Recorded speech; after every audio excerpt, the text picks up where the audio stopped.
I have a tradition. I always try, when I close a presentation, to end with a couple of words that mean a great deal to me. And it's a quotation from Count Leo Tolstoy. Count Leo, before he died, said, "There is something in the human spirit that will survive and will prevail. There is a tiny and brilliant light burning in the heart of man that will not go out, no matter how dark the world becomes. And in the spirit of that light that burns deep within every one of your hearts, that infinite immortal spark of divinity that you are, I want to say to you, love one another more. God bless you, and thank you. Good night."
Okay, how much time do we have?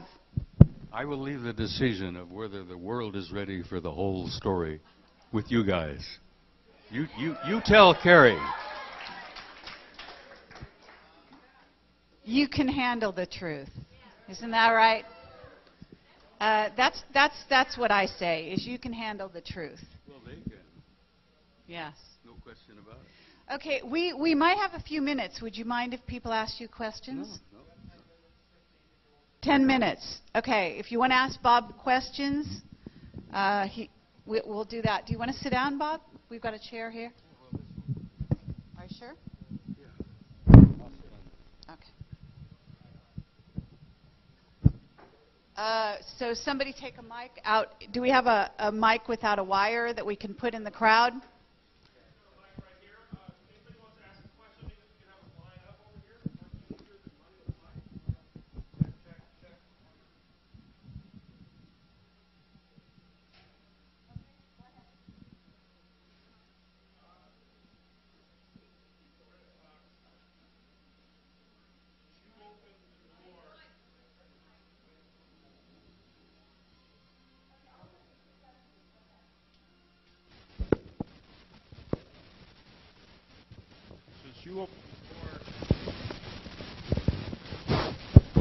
With this Apollo 13 picture, would you like to either confirm or deny for the people here today what was presented at one of the earlier international UFO symposiums at Laughlin about 10 years ago, that we were evidently carrying a nuclear weapon to explode on the moon, and we were warned by the trustees not to do it. And that picture you showed was the blockade that was throwing up, and when we ran that blockade, they could have taken Apollo 13 out, and all they did was disabled it and allowed it to come back. Would you like to either add to, confirm, or deny that little bit of truth that NASA never shared? You've done your homework.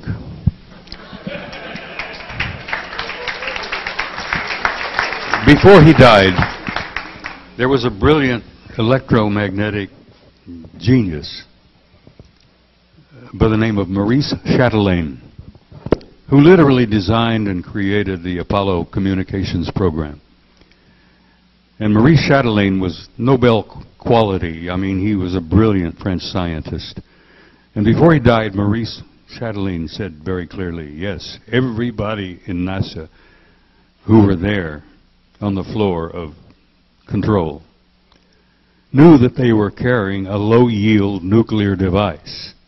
And the sons of bitches, the nitwits, literally had planned to detonate this low-yield nuclear device on the surface of the moon. And everybody in NASA apparently knew the plan.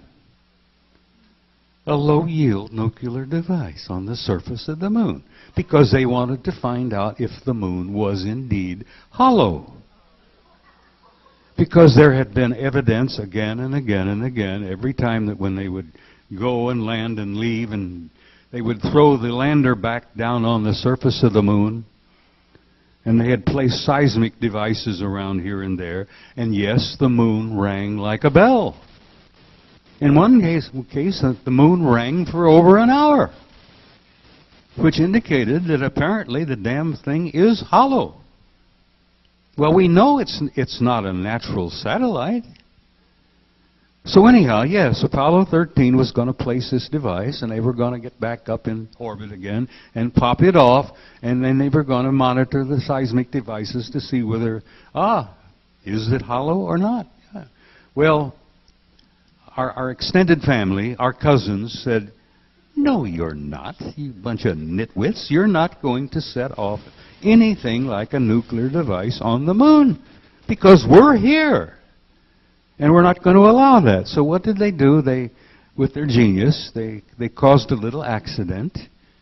They popped an oxygen tank on the capsule, and the guys in Apollo 13 damn near didn't make it back. By the skin of their teeth, they made it back. And they were monitored all the way to the moon, all the way around, and all the way back to a safe landing. Those guys in that big mother that's 5 miles long, they monitored the whole damn thing. But they were not about to let the nincompoops put on a nuclear device on the moon. Because the moon, guys, is an unnatural satellite. It is artificial. And it is generally pretty damn well hollow. And there's all kinds of guys up there of our extended family and our cousins, as it were. Yes, that story is true. Maurice Chatelain said, he published it in his book before he died. He was a brilliant man. And a number of other astronauts have said pretty much the same thing. The moon is pretty much hollow. It's an artificial satellite. It's 2,160 miles in diameter. Now that's a big satellite. I'll throw another passing thing that just came to my mind here before I leave. The moon is 2,160 miles in diameter. The polar circumference of the planet Earth is 21,600 miles. And interestingly enough, an astrological age is 2,160 years. Now, isn't that a bunch of interesting coincidences? What do you make of that, David? Coincidence here, a little there, 21,600, 2,160. An astrological age is 2,160 years. Oh, coincidences, of course. Anyhow. Bob? Yes. I have someone who wants to say something to you. Henry Deacon. Henry Deacon. Ladies and gentlemen.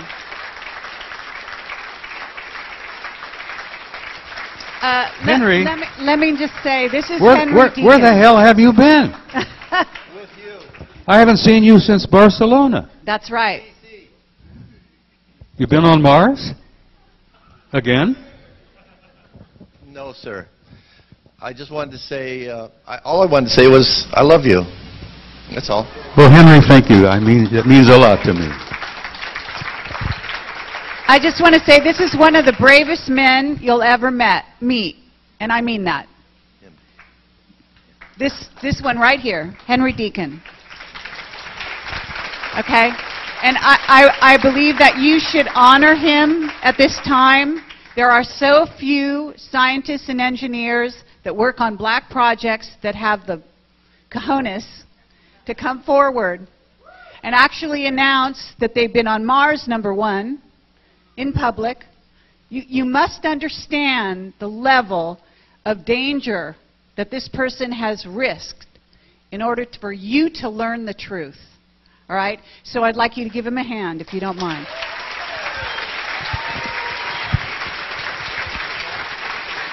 Hey, guys. I want to say one thing in closing here.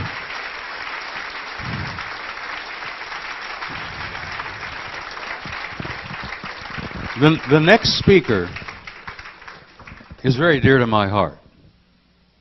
And I wanted you to prepare yourself to comments and observations from a very brilliant, beautiful woman. And if I don't get off this stage, she's going to beat me up anyhow. But the next speaker is my wife, Marcia Schaefer. So give her a big hand.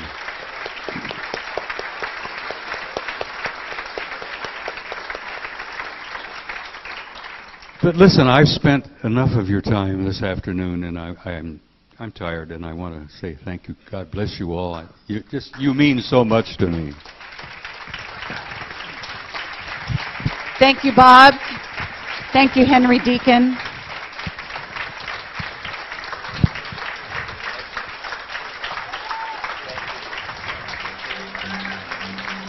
Please give these people a hand.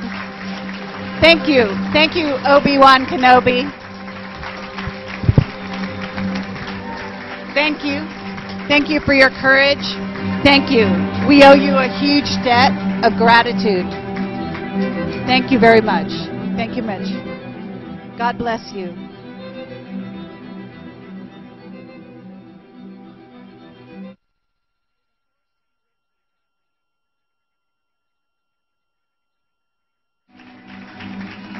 And Henry.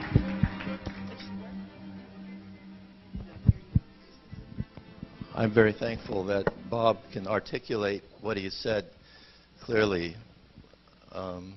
It's difficult to say, for me to even speak right now. But maybe that will change. But everything he said, he's just said what I would say. And so I don't have to say anything. Thank you. Our family is all here. I mean, we're part of the family, so that's what's good. Thanks.